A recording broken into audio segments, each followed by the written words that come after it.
Subscribe करें और bell दबाएं ताकि कोई खबर रह न जाए।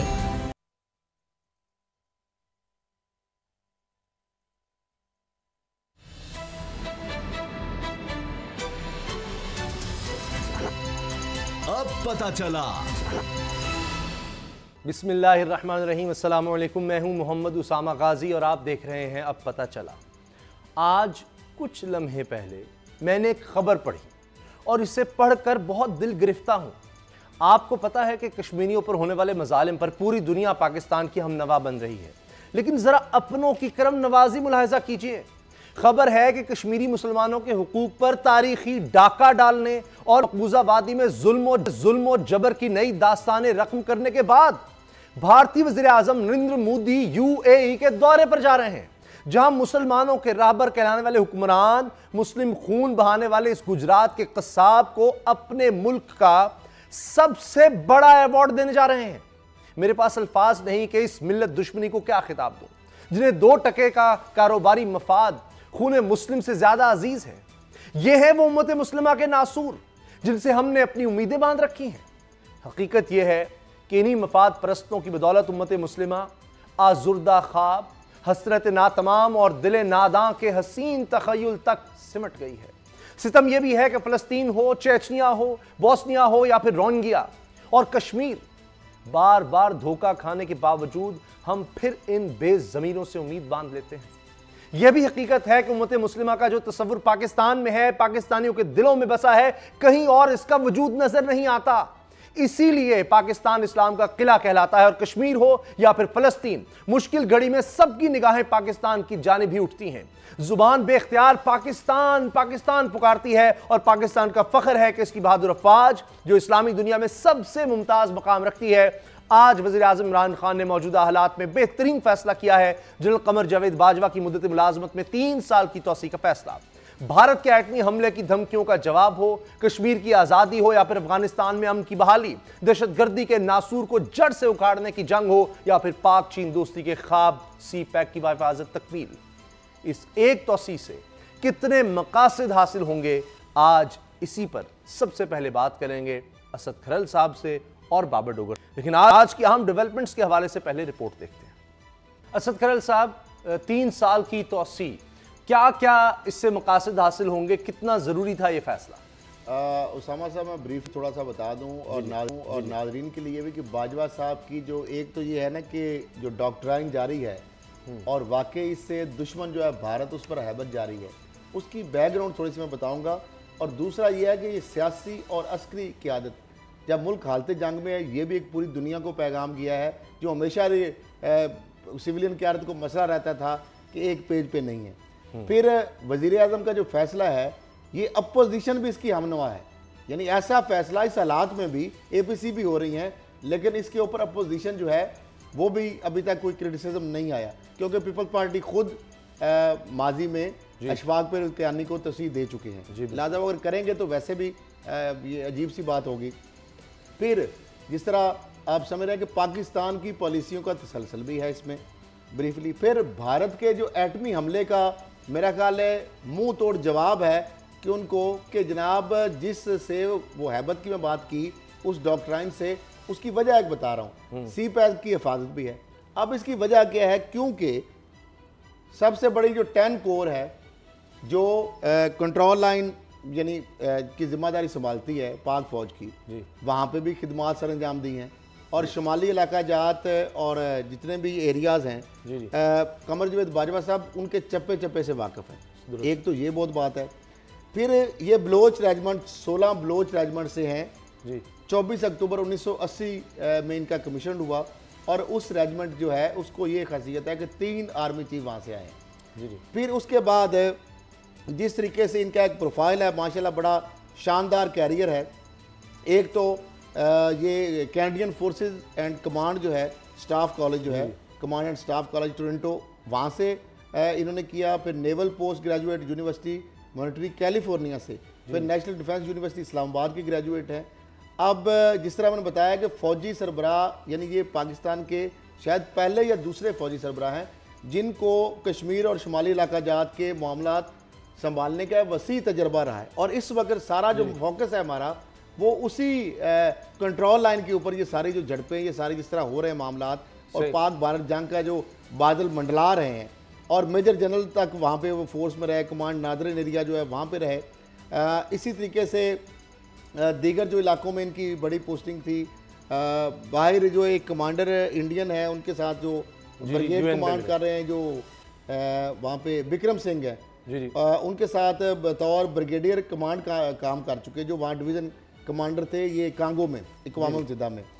तो इस हवाले से फिर ये है कि जब इनके एक और भी खसीयत है कि जनरल रहील शरीफ साहब जो हैं, जिनको इन्होंने रिप्लेस किया था, वो भी आर्मी चीफ बनने से पहले inspector general of training and evolution तैनात थे। सही। और ये भी जब चीफ ऑफ आर्मी स्टाफ बने, ये भी वही तैनात थे। तजर्बा इनका अब ये तजर्बा तो हो गया तरह से, लेकिन बात थोड़ी सी ये, तो उनका एक छोटा सा मैंने बताया ब्रीफ। अब मामला ये है कि जो बंदा चप्पे चप्पे से उस मामले से वाकिफ हो, जिस बंदे का प्रोफेशनल तजुर्बा हो, और सबसे बड़ी बात यह है कि कमर जवेद बाजवा साहब के ऊपर मुखालफिन और अपोजिशन भी कोई ये इल्जाम नहीं लगा सका कि कोई पॉलिटिकल इंजीनियरिंग की जो बात की जाती है या जो की गई थी बिलावल साहब की जानिब से, इस तरह मेरा नहीं ख्याल भी कोई एक, उन्होंने पता नहीं किस सेंस में बात की थी आर्मी चीफ के हवाले से या कमर जवेद बाजवा साहब की जात के ऊपर, जिस तरह धरनों में इल्जाम लगता था, आपको पता है उस वक्त जनरल रहील शरीफ के ऊपर।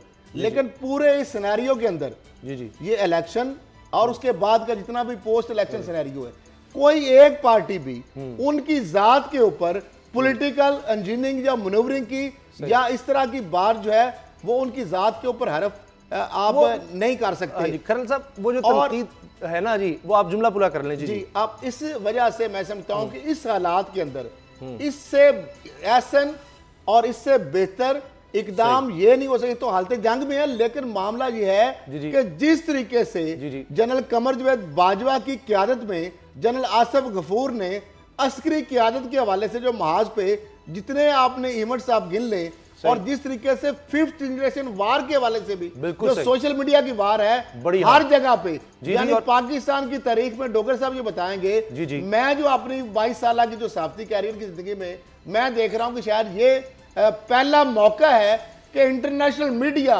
वेस्टर्न मीडिया बिल्कुल वो पाकिस्तान के मौकफ की तरकीब कर रहा है। बहुत बड़ी बात है। अच्छा, मीडिया को ये जो बात आपने की ना, और ये इसका क्रेडिट आर्मी को, उनके सोशल जनरेशन वार्ड को, सिविलियन क़यादत का तो क्रेडिट एक अलग इशू है। वो मैं चूंकि इस उनकी पोस्ट या उनके तजर्बे या आर्मी की क़यादत की विजन की बात हो रही है, तो हर तरह से उन्होंने इस चीज को देखा है। मेरा ख्याल इस हवाले से मैं समझता हूँ कि इससे अच्छा, इससे बेहतर और सबसे बेहतर बहुत अच्छा फैसला है कि कबल इसके के नवंबर में जो करती अनाउंसमेंट गवर्नमेंट, उससे पहले कर दिया, हालात ऐसे हो गए थे, नोटिफिकेशन में भी बात आई है। ये जो तनकीद की भी बात होती है, इस पर भी आएंगे।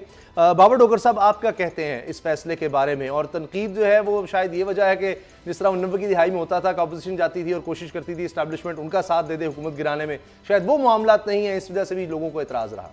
देखिए उसामा साहब, जिन्होंने तनकीद करनी है वो तो करते रहेंगे। तनकीद करने वाले वो हैं जो डॉन लीग 1 लेके आए, डॉन लीग 2 लेके आए, जिन्होंने पाकिस्तान आर्मी जो है उस पर इल्ज़ामात लगाए हैं। चाहे वो अदालती फैसले हों, चाहे पाकिस्तान को दुनिया में बदनाम करने की साजिश हो, उन्होंने कभी कोई मौका जाने नहीं दिया, तो वो तो अब भी तनकीद करेंगे। सही।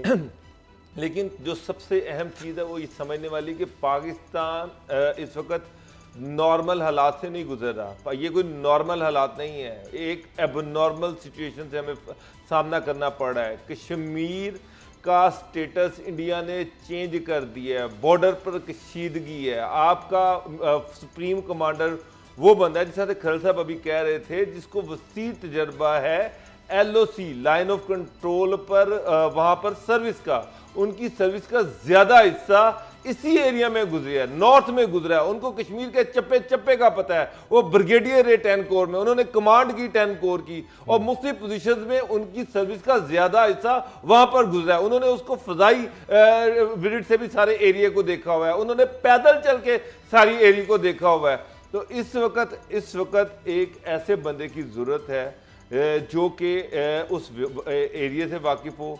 पुलवामा का इंसिडेंट हुआ, आपने देखा कि किस तरह से इंडिया को हजमियत का सामना करना पड़ा, किस तरह से हमने इंडिया को एक जनाटेदार थप्पड़ मारा और वो इंडिया जो क्लेम कर रहा था कि उसने यहाँ पर अटैक किया पाकिस्तान पर, वो अपने यहाँ पर त्यारे गिरवा बैठा, अपना पायलट अरेस्ट करवा बैठा।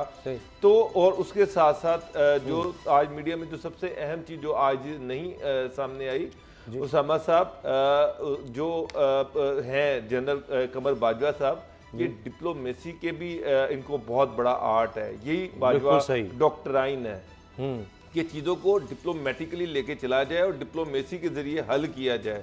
आप नवजोत सिंह सिद्धू के साथ जो जपी थी, ये बाजवा साहब का इनिशिएटिव था। ये जो करतारपुरा कॉरिडोर का जो ये खुलना और ये सारी डेवलपमेंट जो थी, ये बाजवा साहब का इनिशिएटिव था। और आप देखें कि उससे आपने किस तरह से सिख कम्युनिटी के दिल जीते हैं, किस तरह से पंजाब के लोगों के, इंडियन पंजाब के लोगों के दिल जीते हैं कि वही इंडियन पंजाब का जो चीफ मिनिस्टर है वो कश्मीर के लॉकडाउन को शदीद तनकीद का निशाना बना रहा है। सिख कम्युनिटी इसी डॉक्ट्राइन की वजह से आज मुसलमानों के साथ खड़ी हुई है, शाना बशाना खड़ी हुई है। फिर ऑपरेशन रद्दुल फिसाद जो था, अब अगर आप उसको देखें तो एक तो ये था कि पाकिस्तान से टेररिज्म का खात्मा, अमन को रिस्टोर करना और उसके बाद सस्टेनेबिलिटी की तरफ जाना। इकोनॉमी, जनरल बाजवा जो थे उन्होंने सबसे पहले इनिशिएटिव लिया कि अगर पाकिस्तान की इकोनॉमी मजबूत नहीं होती तो फिर पाकिस्तान की आर्मी वो भी कमज़ोर होगी। उन्होंने इकोनॉमिक कॉन्फ्रेंस करवाई। उसके बाद इकोनॉमी की को बूस्टअप करने के लिए वो सिविलियन गवर्नमेंट के बिल्कुल साथ खड़े हुए हैं। ये वो डॉक्ट्राइन है कि सिविल गवर्नमेंट जो है उसके साथ मिलकर काम किया जाए, सिविल गवर्नमेंट को लीड दी जाए, उसके साथ एक चैप्टर पर रहकर काम किया जाए और पाकिस्तान को जो भी मसाइल हैं, चाहे वो इकोनॉमिक मसाइल हैं, चाहे वो लॉ एंड ऑर्डर की सिचुएशन है, चाहे कोई पॉलिटिकल स्टेबिलिटी की जरूरत है, तो उसमें सिविल गवर्नमेंट को भरपूर तरीके से सपोर्ट किया जाए, बजाय कि उसके साथ एनिमोसिटी क्रिएट की जाए। उसके बाद एक और चीज उन्होंने जो आप यहाँ पर जो था करतारपुर कॉरिडोर, उसकी बात हो रही है, तो वेस्टर्न बॉर्डर में जो बाड़ लगाने का इनिशिएटिव था वो भी जनरल कमर बाजवा का था। अगर आप देखें तो वो सारी बाढ़ के जरिए से पाकिस्तान को सिक्योर किया जा रहा है और ये बाढ़ जो अफगानिस्तान के साथ तो लग चुकी है, अब ये ईरान के साथ भी जाएगी। ट्राइबल एरिया में वहाँ पर पहले अमन थ्रू ऑपरेशन रद्दुल फिसाद और उसके बाद वहाँ पर पॉलिटिकल स्टेबिलिटी लाई गई, वहाँ पर इलेक्शंस करवाए गए और उसको उनको मेन धारे में लेके आया गया। केपी के साथ उनका इंतजाम किया गया। बलूचिस्तान में अमन आया, कराची में अमन आया और अब एक ऐसी सिचुएशन में जब कश्मीर इशू जो है वो एक बॉइलिंग इशू है सारी दुनिया के सामने।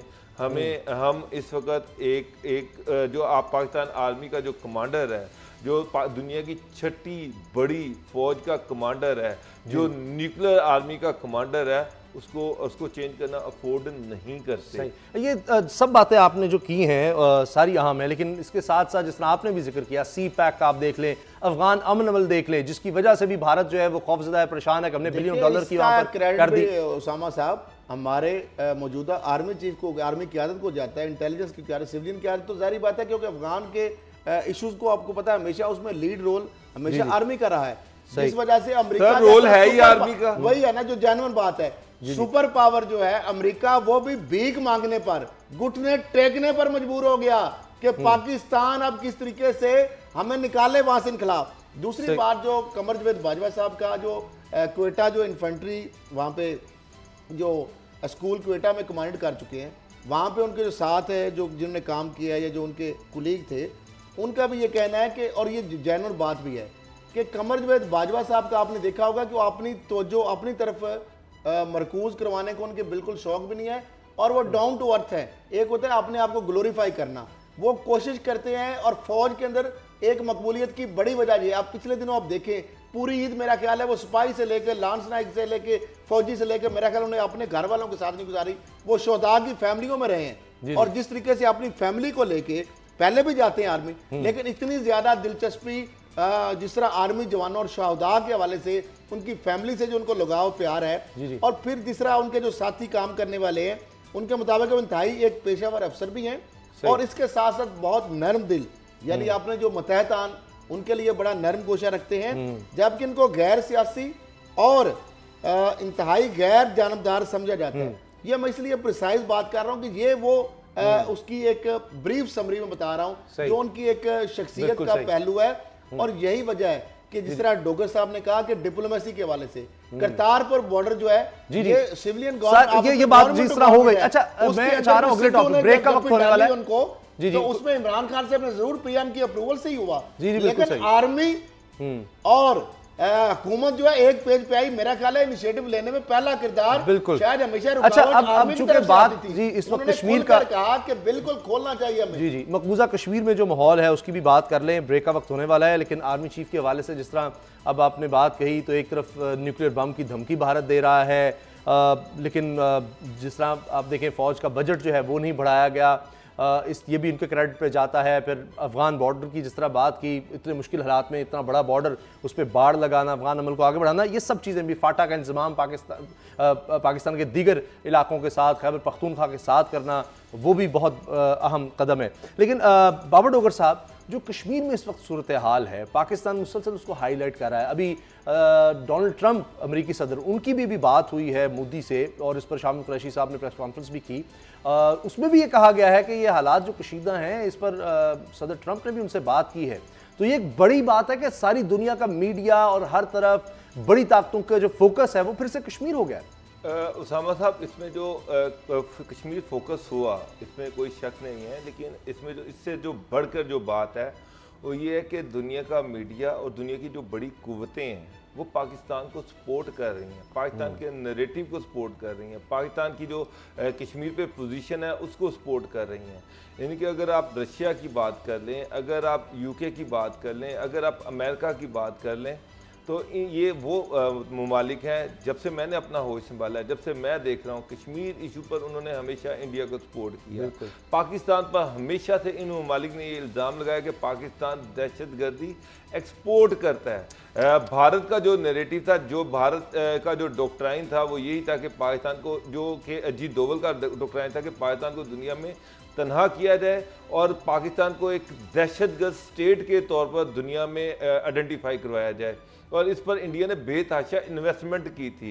पिछले 10-12 साल से इंडिया ने भरपूर सफारती एफर्ट्स की कि पाकिस्तान को आइसोलेट किया जाए, तनहा किया जाए, इकोनॉमी को तबाह किया जाए और पाकिस्तान को एक टेररिस्ट स्टेट डिक्लेयर करवा दिया जाए। लेकिन आपकी इजाजत से इसमें लुकमा देना चाह रहा हूँ थोड़ा सा। उन्होंने बेतहाशा इन्वेस्टमेंट तो की थी कि जिस नवाज शरीफ के बारे में उन्होंने बर्मला इतराफ़ किया था, जो आज जेल में बैठे हैं, वही कहते थे ना कि पाकिस्तान के लोग जाके वहाँ पे दहशतगर्दी करते हैं। उनका रेफरेंस तो दिया जाता है ना वहाँ पे इंटरनेशनल कोर्ट ऑफ जस्टिस में। वही अजमल कसाब को जो है पाकिस्तानी शहरी बनाने में कह रहे हैं, वही कह रहे हैं मुंबई के टैक्स में। तो ये इन्वेस्टमेंट तो उनकी थी, इसमें कोई बात तो नहीं है। अच्छा खैर साहब, उसमें आप देखिए कि यही तीन ममालिक जो हैं इस टाइम पाकिस्तान के साथ खड़े हुए हैं। पहली दफा है कि पांचों कुव्वतें, जो कि फ्रांस का जो रवैया था वो न्यूट्रल था, लेकिन इसके बावजूद उसने वीटो नहीं किया। आप इस चीज को माने कि वो किसी हद तक पाकिस्तान के साथ खड़ा हुआ। तो की वजह से ये पहली दफा दुनिया की हिस्ट्री में, मेरी पिछले 70 साल में ये पहली दफा हुआ है कि सारे जो एटमी कुव्वतें हैं वो पाकिस्तान के साथ खड़ी हुई हैं। वो कुव्वतें जो पाकिस्तान को आज से चंद माह पहले पाकिस्तान को दहशतगर्द मुल्क डिक्लेयर करवाने के बहुत अच्छा करारदादें लेके एक बात जो मैं ब्रेक से पहले चाह रहा हूँ, टाइम कम है। एक तो ये बात कि वज़ीर आज़म की भी बात हुई है इमरान खान साहब की डोनाल्ड ट्रंप से, फिर से जब मोदी से बात हुई है उसके साथ इमरान खान साहब से बात हुई है। इमरान खान साहब ने उनको बताया कि जी 15वां रोज़ है अब जो कुछ कश्मीर में हो रहा है, देखें कर्फ्यू है और ना मेडिसिन हैं, लोग परेशान हैं, आ जा नहीं सकते और जुल्म किया जा रहा है। तो उससे उन्होंने भी आगाह किया। तो एक बड़ी बात है, एक प्रेशर बिल्ड हो रहा है। लेकिन एक बात जो शुरू में कही थी बाबर डोगर साहब, जल्दी से मैं उस पर चाह रहा हूँ आपका तबसरा और उसके बाद फिर खरल साहब का। जो मोदी साहब जो जा रहे हैं यूएई, वहाँ पर उनको सबसे बड़ा अवार्ड दिया जा रहा है। तो उससे बेहतर तो ट्रंप है, उससे बेहतर तो वो ताकतें जो माजी में पाकिस्तान के खिलाफ रही, आलमी ताकतें, वो ज़्यादा बेहतर रिस्पॉन्स दे रही हैं इस चीज़ पर। देखिए उसामा साहब, हम ओआईसी से ये एक्सपेक्ट कर रहे थे, ये जो गल्फ कंट्रीज हैं, जो अरब ममालिक से एक्सपेक्ट कर रहे थे कि वो पाकिस्तान के साथ खड़े होंगे। पाकिस्तान के साथ क्या खड़ा होना, अगर वो न्यूट्रल हो जाते तो ये भी पाकिस्तान को शायद फ़ायदा दे जाता। अब वो एक पार्टी बन चुके हैं, यूएई एक पार्टी बन चुका है। ये वही यूएई है जिसने 26 फरवरी को सुषमा स्वराज को ओआईसी की मीटिंग में बुलाया था और पाकिस्तान ने एहतजाज में उसका बाइकआउट किया था, आपको याद होगा। ये वही यूएई है जब इंडिया का योम जो हम ब्लैक डे मना रहे थे तो ये एयरपोर्ट पर इंडियंस का इस्तकबाल कर रहे थे और 15 अगस्त को उनको वेलकम कर रहे थे, 15 अगस्त को योम इंडिया मना रहे थे। ये वही यूएई है जिसके सफीर ने ये कहा था कि ये कश्मीर की खुशहाली का दौर स्टार्ट होने वाला है। तो पाकिस्तान को अब यूएई के साथ अपने ताल्लुकात को रिवाइज करना पड़ेगा।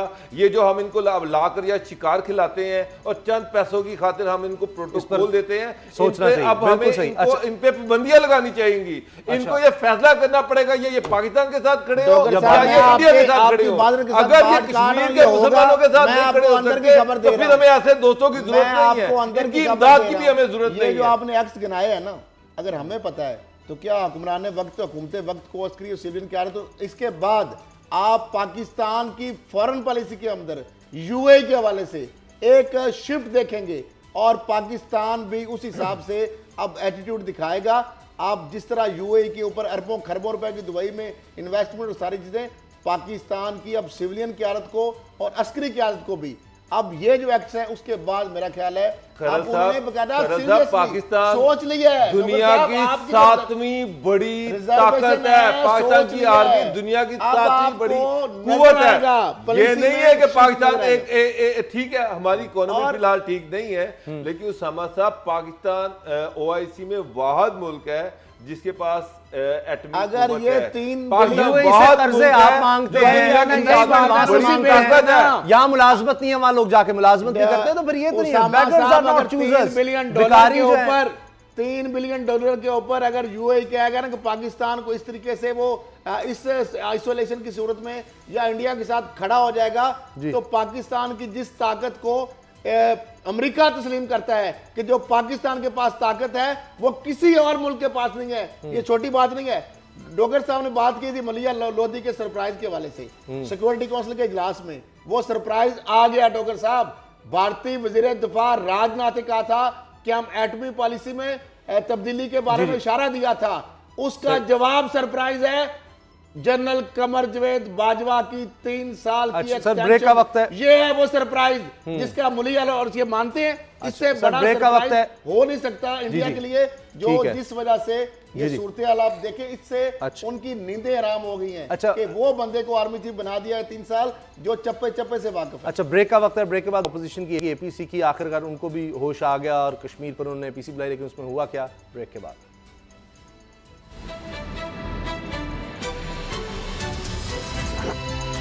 अब पता चला।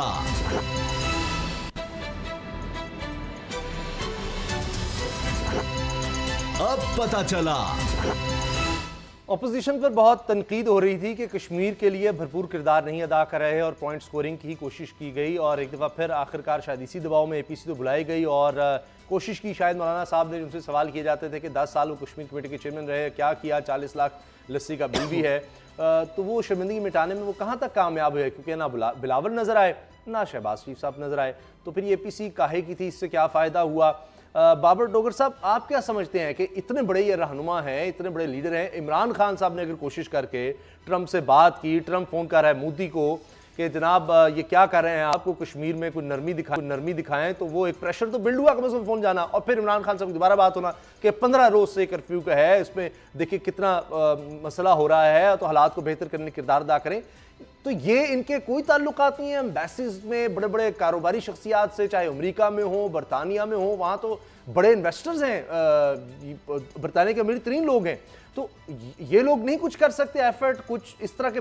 ज़ाहिर है लॉबिंग होती है, आम लोगों में आपकी पेनिट्रेशन होती है। बहुत से लोग कह रहे हैं हुसैन नवाज साहब जो कश्मीर के लोगों ने जाकर और पाकिस्तानियों ने जाकर, उसमें सिख बरादरी भी थी, वो जाकर एहतजाज कर सकते हैं, तो वहाँ हुसैन नवाज भी नजर आ जाते वहाँ पर हाई कमीशन, भारतीय हाई कमीशन के सामने। उसामा साहब, मोदी जो इन्वेस्ट कर रहा था, जैसा खरल साहब ने कहा, जो मित्तल इन्वेस्टमेंट कर रहा था, जो वो और जो जीत दोवल डॉक्ट्राइन था, वो यही था। अगर मियां नवाज शरीफ साहब होते, अगर अब प्राइम मिनिस्टर होते, तो शायद पाकिस्तान खामोशी से बैठा रहता और कश्मीर जो थी वो भारत उसको शामिल कर लेता। मौलाना फजल रहमान कश्मीर कमेटी के चेयरमैन से सवाल थोड़ा सा ऐड है, तो फिर क्या होता? अब आप देखें उसामा साहब किस तरह से डॉन लीग 1 की गई, क्यों की गई, डॉन लीग 2 जो थी वो क्यों की गई, उसके बाद जिस तरह से इंडियन जासूस जहाँ से पकड़ा गया उस पर मियाँ साहब खामोश क्यों रहे, मोदी इनके घर में क्यों आया, ये चीज़ें समझ आ रही हैं, ये क्लियर हो रही हैं। आप इतने मासूम आदमी हैं, भोले बादशाह हैं, शरीफ आदमी हैं, आप कह रहे हैं कि जी हुसैन नवाज साहब जो है वो कश्मीर की वहाँ कमेटी में चले जाते, और सर वो तो ये कह रहे हैं कि जनाब आप कश्मीर को रो रहे हैं, ये पाकिस्तान की फौज और पाकिस्तान की असलियत ये कुछ हमारे साथ पाकिस्तान में कर रही है, कश्मीर को छोड़े पाकिस्तान को पकड़े। उनको तो मरोड़ उठ रहे हैं कि ये कश्मीर का मामला यूएनओ में क्यों उठ रहा है, वो तो ये चाह रहे थे कि उनका मामला यूएनओ में उठे कि हमारे साथ जुल्म ज्यादती हो रही है। वो आप देखें बात कर रहे हैं कि जी पाकिस्तान में पॉलिटिकल स्टेबिलिटी क्या किया जाए, क्या पाकिस्तान की जेलें खत्म कर दी जाए, क्या अदारे खत्म कर दिए जाए, नैब खत्म कर दिया जाए, क्या किया जाए इनके लिए, क्या ये चाहते हैं? राना सनाउल्लाह की अहलिया ने कहा कि हम यूएनओ में लेके जा रहे हैं, आपकी ख्वाहिश जो उन्होंने पूरी तो कर दी है, वो तो ये इस चीज को रो रहे हैं। उसामा साहब आप ट्विटर पे देख लें, यूएनओ जो नून लीग के लीडर्स हैं उनकी स्टेटमेंट्स देख लें, ये शहबाज शरीफ की स्टेटमेंट देख लें। एपीसी किस लिए थी, इसका क्या मकसद था कि दोबारा ये स्ट्रेटजी को बनानी है कि जनाब वहां से तवज्जो कश्मीर से हटा के अपने ऊपर लगवाई जाए, ये करना था। इस टाइम जो अपोजिशन है, जो मौलाना फजल रहमान है, जितना इन्होंने इंडिया को जितना अच्छा टाइम दिया इतना कोई और दे नहीं सकता। 10 साल ये कश्मीर कमेटी के चेयरमैन रहे। चले 5 फरवरी आती है, सारा पाकिस्तान हड़ताल करता है, सारा पाकिस्तान जो है इजहार यकजहती करता है कश्मीर के साथ। मुझे कोई एक 5 फरवरी बता दें जिसमें मौलाना ने कोई एक प्रेस कॉन्फ्रेंस की हो, कोई कश्मीर के हवाले से कोई स्टेटमेंट दी हो। चले प्रेस कॉन्फ्रेंस भी छोड़ दें, उसामा साहब 10 साल में मौलाना मुझे कोई एक स्टेटमेंट बता दें जो कश्मीर की फेवर में दी हो, कोई एक मुल्क बता दे जो इन्होंने विजिट किया हो कश्मीर के हवाले से, नेशनल असेंबली में कोई एक स्टेटमेंट बता दे जो इन्होंने कश्मीर के हवाले से दी हो, कोई एक इवेंट बता दे जो इन्होंने ऑर्गेनाइज किया हो कश्मीर के हवाले से। इनको शर्म आनी चाहिए कि ये कश्मीर को बेच के बैठे हुए थे और ये पहली दफा हुआ है कि कश्मीर का इशू यूएन तक पहुंच गया है। तो इनको तो इनकी तो रात की नींदें हराम हुई हैं। अच्छा। इनको तो रात को नींद नहीं आ रही कि हुआ क्या है हमारे साथ। ये तो ये पूरा देखिए ये नेक्सस समझ में आता है। फजल रहमान, नवाज शरीफ और उसके बाद नवाज शरीफ उनको कश्मीर कमेटी का चेयरमैन, तो नवाज शरीफ की प्रायोरिटी समझ आती है कि नवाज शरीफ जो थे प्रायोरिटी साथ जोड़े ना। खैर एक मिनट दे दें। जी जी जी उसामा साहब, नवाज शरीफ साहब वो टेकिंग पे जाते हैं मोदी साहब की 2014 में। 2015 में उफा कॉन्फ्रेंस होती है रशिया के अंदर, जिसमें नवाज शरीफ की और मोदी की मुलाकात होती है। उसका 5 नुकाती जॉइंट डिक्लेरेशन आता है। जो जॉइंट डिक्लेरेशन आता है उसमें कश्मीर का इशू शामिल ही नहीं किया गया। पूरे पाकिस्तान में इस पर शोर मचाया गया कि नवाज शरीफ ने कश्मीर को बेच दी है। वही नवाज शरीफ मौलाना फजल रहमान को कश्मीर कमेटी का चेयरमैन रखता है। जब प्राइम मिनिस्टर ही नहीं चाह रहा कश्मीर का इशू कश्मीर को इशू मानने पर, तो फिर कश्मीर कमेटी का चेयरमैन भी वो होगा। अब खरल कहानी का वक्त हो रहा है, थोड़ा सा इशारा के एक अंदर की बात है और तफसील चूँकि खरल साहब के पास है, मेरे पास नहीं है, लेकिन इतना मुझे पता चल चुका है कि एक बड़ी पेशरफ्त हुई है जाली अकाउंट्स केस में। तो वो क्या है तो जान लेते हैं खरल कहानी में। खरल साहब। उसामा साहब, इसी प्रोग्राम के अंदर नासिर अब्दुल्ला लोता साहब का किरदार भी मैंने बता चुका हूँ और ये भी बता चुका हूँ कि मेगा मनी लॉन्ड्रिंग केस के अंदर वो वादा माफ गवाह बन गए हैं। उन्होंने अपना बयान रिकॉर्ड करा दिया है। जिनको समिट बैंक का चेयरमैन बनाया था जरदारी साहब ने, अनवर मजीद ने, और जिस तरह फरियाल तालपुर साहिबा, इसके अंदर 3 मेन मुलजम हैं। उनके बाकायदा ईद से पहले वारंट ऑफ अरेस्ट जारी की है नैब ने, लेकिन उन्होंने कहा जब उनके सामने चीज़ें नैब ने रखी कि आपको बोर्ड ऑफ इन्वेस्टमेंट का बनाया था, इसके बाद अरबों रुपए की मनी लॉन्ड्रिंग हुई है, ये बैंक जो है ये पैसा आपका मनी लॉन्ड्रिंग के लिए इस्तेमाल हुआ है, ये इतने फेक अकाउंट्स पकड़े गए हैं।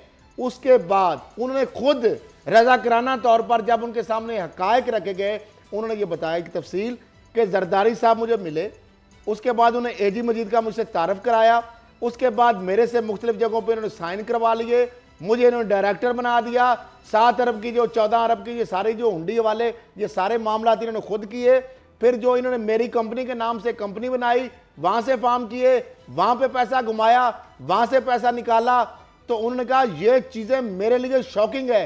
तो फिर नैब हुकाम ने, पाकिस्तानी हुकाम ने उनसे कहा फिर आप इस हवाले से हमारी क्या हेल्प कर सकते हैं। उसने कहा कि मेरे वारंट हैं। तो उन्होंने कहा अगर ये सारी चीज़ें हम मानते हैं कि आपने नहीं की, आपके साथ ज्यादती हुई है। उसने कहा मैं पाकिस्तान से, अभी आप यूएई की बात एक किरदार कर रहे थे, उसने कहा मेरा दिल और मेरी जान भी पाकिस्तान के लिए हाजिर है, वरना कतरी तो भाग रहा था। उसने कहा मैं पाकिस्तान नहीं जाऊंगा, बेशक मुझे गिरफ्तार कर ले, मैं सच बोलूंगा, उसके लिए मैं कोई भी कीमत अदा करनी पड़े।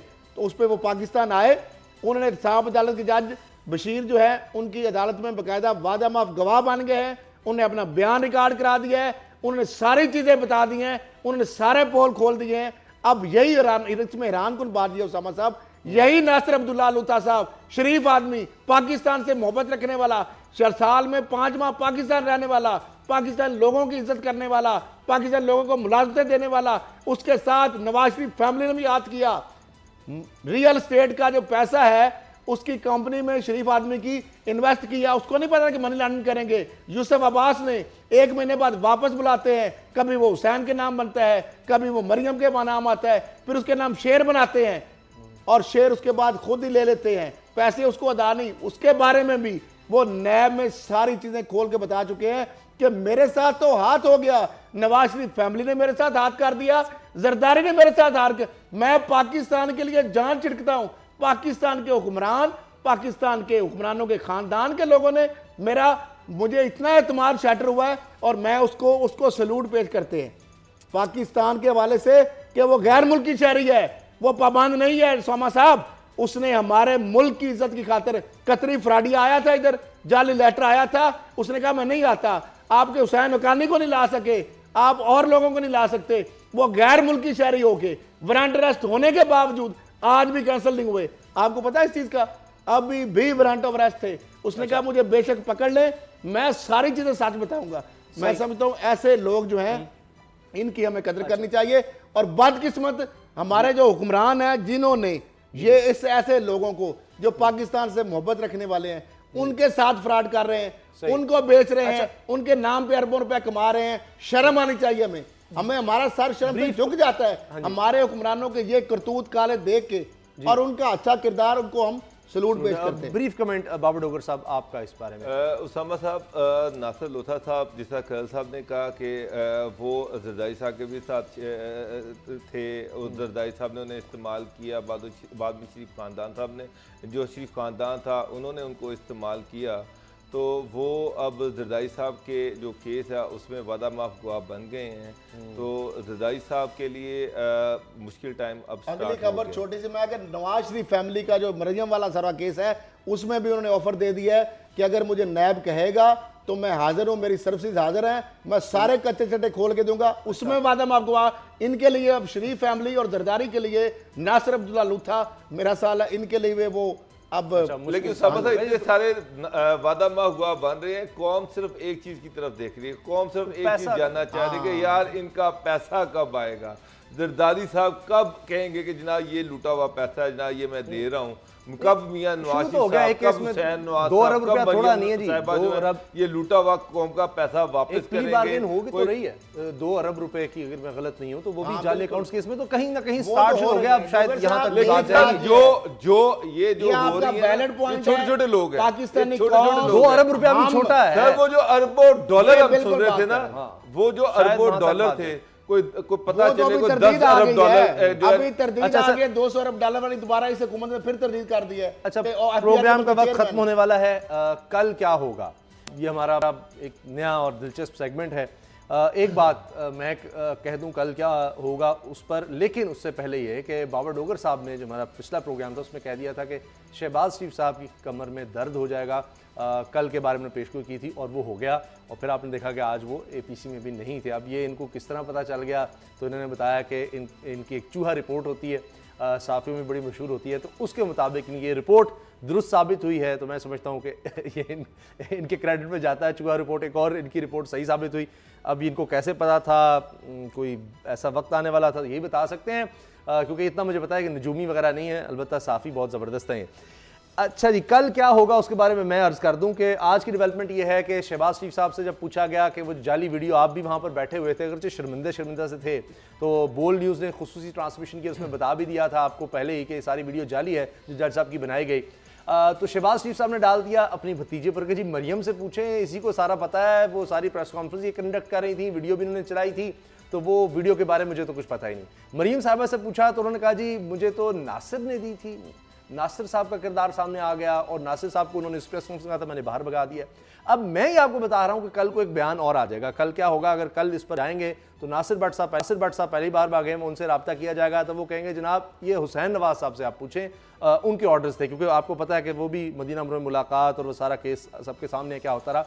लेकिन जब आप हुसैन नवाज साहब तक पहुंचेंगे तो फिर क्या होगा, वो कहेंगे जी मेरे दादा को ही पता है जो हुआ है, मियाँ शरीफ मरहूम पर डालेंगे। और ये मैं इसलिए कह रहा हूं कि आप कोई केस उठा के देख लें, कोई भी केस उठा के देख लें, आज अगर बात मियाँ शरीफ मरहूम साहब तक पहुंचती है कि जी जो पता है उनको पता है, हमें कुछ नहीं पता, उनसे डायरेक्ट पैसे हमें आ गए, तो वीडियो वाला मामला भी मुझे लगता है कि कहीं वहीं ना चला जाए। अच्छा बाबा डोगर साहब, सर 10 सेकंड्स, चले 30 सेकंड्स, सर कल क्या होगा?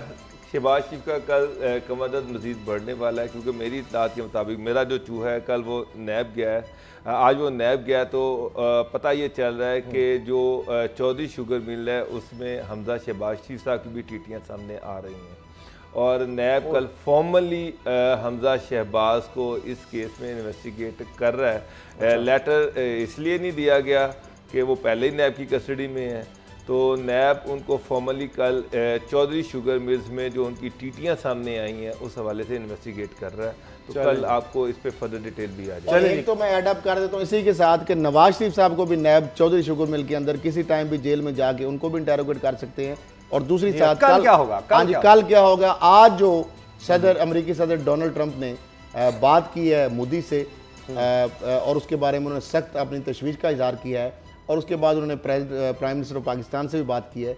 कल क्या हो गया मैं आपको बता देता हूँ आज ही, जिस तरीके से सिक्योरिटी काउंसिल के अंदर जब आपको पता है जब सारा मामला हो रहा था और अभी एलामिया आना था, तो चीफ सेक्रेटरी से एक प्रेस कॉन्फ्रेंस कराई गई और कहा जी हम कर्फ्यू में नरमी कर रहे हैं। इसी तरीके से कल यही ड्रामा होगा, वहां पे अपना मीडिया भेज के अपनी चीजें बना के अपने मीडिया के जरिए तासर दिया जाएगा कि हमने जनाब सारी नरमी कर दी है, कर्फ्यू कम कर दिया है, और ये बिल्कुल बेवकूफ बनाने की कोशिश की, और अमेरिकी काम और दुनिया को, अक़वाम मुत्तहिदा को, सबको अब मेरा ख्याल मजीद बहुत शुक्रिया नहीं बनाया जा सकता। प्रोग्राम देखने का बहुत कीजिए, अल्लाह हाफिज।